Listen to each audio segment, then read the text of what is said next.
Assalamualaikum warahmatullahi wabarakatuh. Berjumpa kembali dengan kami channel Errol Kembar, sebuah channel tempat kita berbagi inspirasi, motivasi, tutorial, dan video pembelajaran.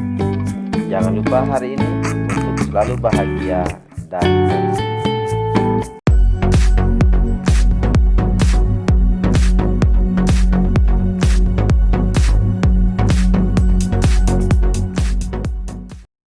Assalamualaikum warahmatullahi wabarakatuh. Siswa cerdas Nusantara, jumpa lagi dengan sahabat kalian Pak Hairul.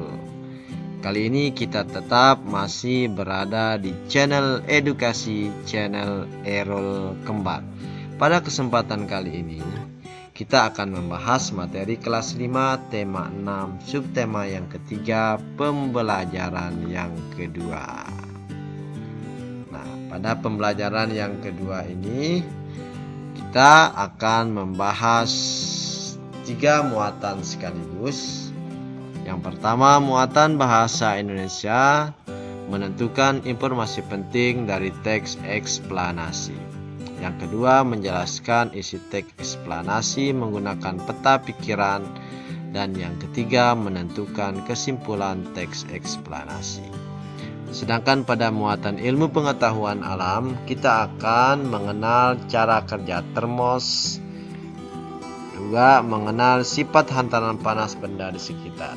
Sementara muatan SBDP, kita akan membahas tentang gambar cerita pada media cetak dan membuat clipping gambar cerita. Bagaimana penjelasannya? Simak baik-baik apa yang disampaikan oleh sahabat kalian Pak Guru Hairul. Anak-anak cerdas Nusantara, sekarang kita memasuki muatan bahasa Indonesia. Di dalam buku kalian terdapat bacaan yang berjudul Sejarah Termos. Silakan anak-anak cerdas Nusantara untuk membaca bacaan tersebut dengan seksama agar kalian memahami isi dari setiap paragraf yang ada pada bacaan tersebut. Setelah kita membaca bacaan tersebut, kita menentukan hal-hal penting dari setiap paragraf pada bacaan sejarah termos. Dapat saya berikan beberapa contoh tentang hal-hal penting dari bacaan tersebut. Paragraf pertama, termos biasanya digunakan untuk menyimpan air panas. Termos berbentuk tabung yang mempunyai dinding berlapis. Dinding termos terbuat dari kaca mengkilap yang berfungsi menyimpan cairan agar tetap memiliki suhu seperti semula. Sedangkan paragraf yang kedua, termos pertama kali diciptakan oleh James Dewar pada tahun 1902. Latar belakang penemuan termos adalah kebutuhan menjaga minuman bayi tetap hangat. Sedangkan paragraf yang ketiga adalah tugas yang harus anak-anak cerdas Nusantara mengerjakannya dengan penuh tanggung jawab. Saya yakin kalian semua bisa mengerjakan tugas tersebut dengan baik dan sempurna. Selamat mengerjakan. Selanjutnya, anak-anak cerdas Nusantara, di dalam buku kalian juga terdapat bacaan teks eksplanasi yang berjudul Penggunaan Benda Konduktor dan Isolator. Kegiatan yang sama, silakan anak-anak cerdas Nusantara untuk membaca setiap kalimat demi kalimat agar kalian memahami isi dari bacaan teks eksplanasi tersebut. Setelah kita membaca teks eksplanasi tersebut, kita akan menentukan informasi penting pada paragraf demi paragraf. Paragraf 1, informasi pentingnya adalah ada benda yang dapat menghantarkan energi kalor dan yang tidak dapat menghantarkan energi kalor. Sementara paragraf yang kedua, informasi pentingnya adalah penggunaan bahan isolator berupa selimut dapat menghangatkan badan. Sementara paragraf yang ketiga, penggunaan bahan konduktor berupa panci aluminium untuk memasak dan mesin kendaraan agar kerjanya ideal. Untuk paragraf yang keempat, anak-anak cerdas Nusantara, silakan mencari sendiri jawabannya. Kerjakan dengan penuh tanggung jawab. Ini sebagai tugas yang kedua yang Pak Guru berikan kepada kalian semua. Anak-anak cerdas Nusantara, kita akan menentukan kesimpulan dari bacaan yang telah kita baca sebelumnya, yaitu energi kalor dapat merambat dari satu tempat ke tempat lain dengan penghantar. Ada benda yang dapat menghantarkan energi kalor dan yang tidak dapat menghantarkan energi kalor. Contoh benda yang tidak dapat menghantarkan energi kalor adalah selimut. Selimut sebagai isolator dapat kita gunakan untuk menghangatkan tubuh. Contoh benda yang dapat menghantarkan energi kalor adalah panci aluminium dan bahan mesin kendaraan. Panci aluminium sebagai konduktor dapat kita gunakan untuk memasak mesin kendaraan menggunakan bahan konduktor agar kerjanya ideal. Nah, itulah kesimpulan dari bacaan yang telah kita baca sebelumnya.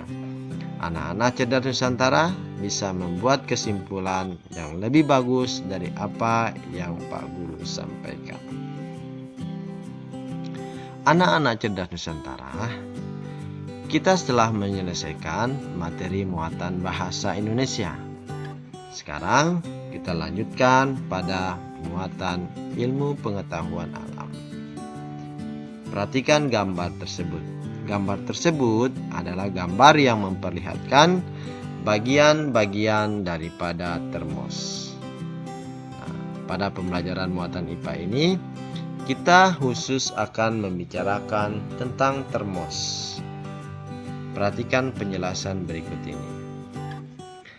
Kita sudah tahu bahwa energi kalor dapat berpindah dari suhu tinggi ke suhu yang lebih rendah. Perpindahan energi kalor ini dapat dicegah menggunakan bahan isolator seperti plastik, gabus, dan ruang hampa udara.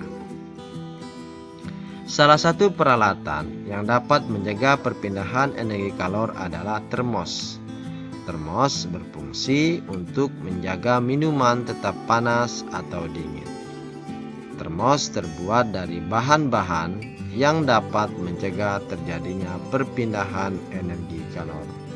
Nah, sekarang mari kita simak bagian-bagian termos dan fungsinya berikut ini.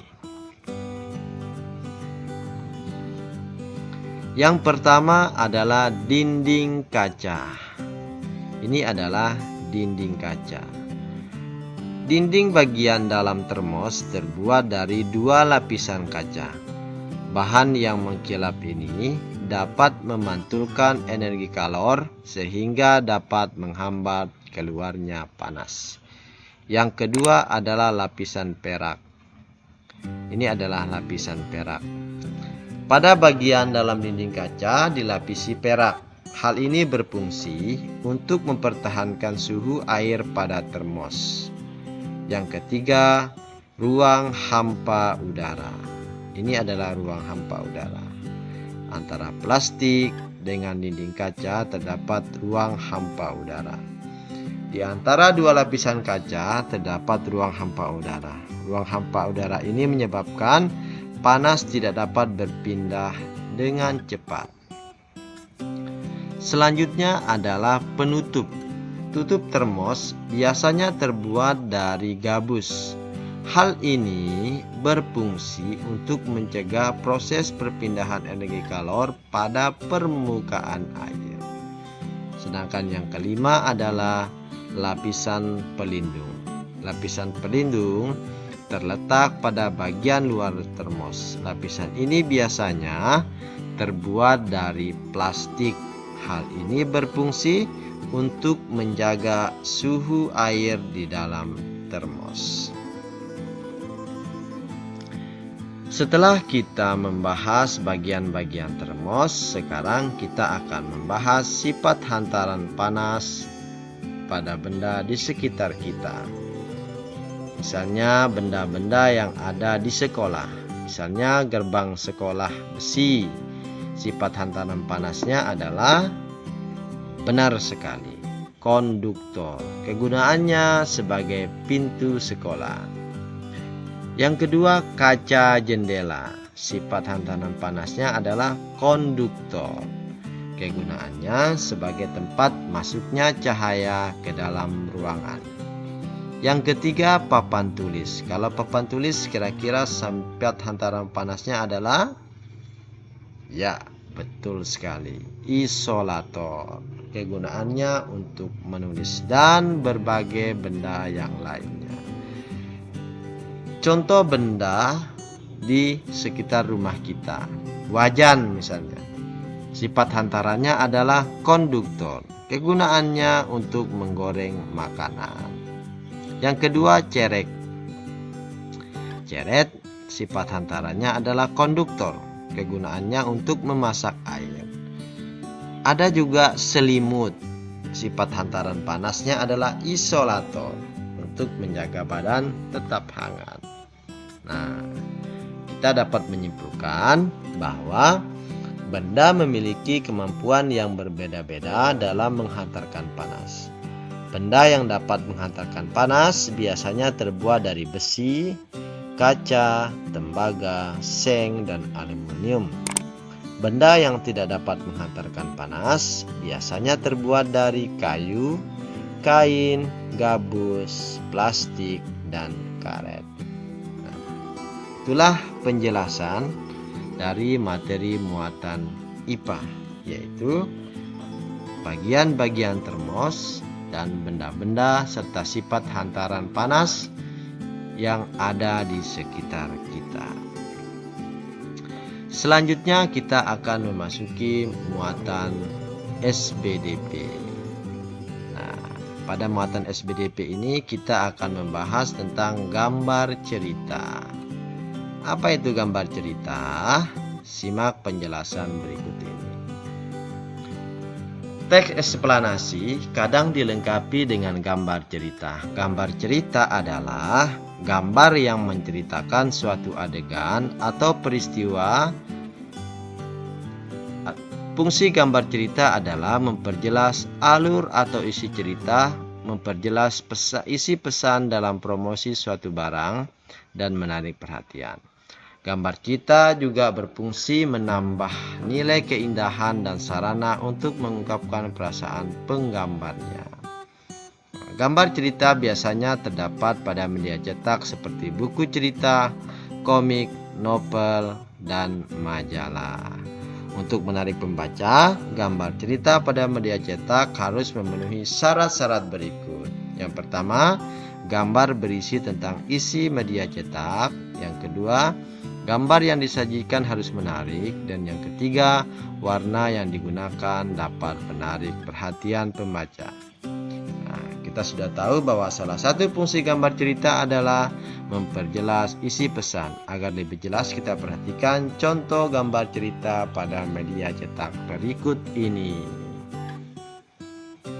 Kita akan menentukan kesan dari gambar cerita. Seperti gambar cerita dari buku pelajaran Cita-citaku. Kesan yang ditangkap dari gambar cerita menceritakan seorang guru sedang berdiskusi dengan 6 siswanya tentang cita-cita mereka. Buku ini merupakan buku kegiatan belajar siswa. Terus gambar cerita dari novel. Kesannya ditangkap adalah menceritakan seorang anak sedang berdiri di hamparan bunga yang ingin mengirimkan surat kepada Tuhan melalui angin. Terus yang ketiga ada gambar cerita berupa poster, yaitu menceritakan seorang ibu sedang memberi obat kepada anaknya. Setiap anak harus berani minum obat agar cepat sembuh. Nah, cerdas Nusantara. Demikianlah kegiatan pembelajaran kita pada kesempatan kali ini. Kita jumpa lagi pada pembelajaran berikutnya. Jangan lupa rajin berdoa, rajin belajar, maka cita-cita kalian akan kalian gapai. Jangan lupa untuk like, subscribe, dan komen channel edukasi, channel pendidikan, channel Errol Kembar, agar channel ini dapat berkembang dan bermanfaat. Assalamualaikum warahmatullahi wabarakatuh.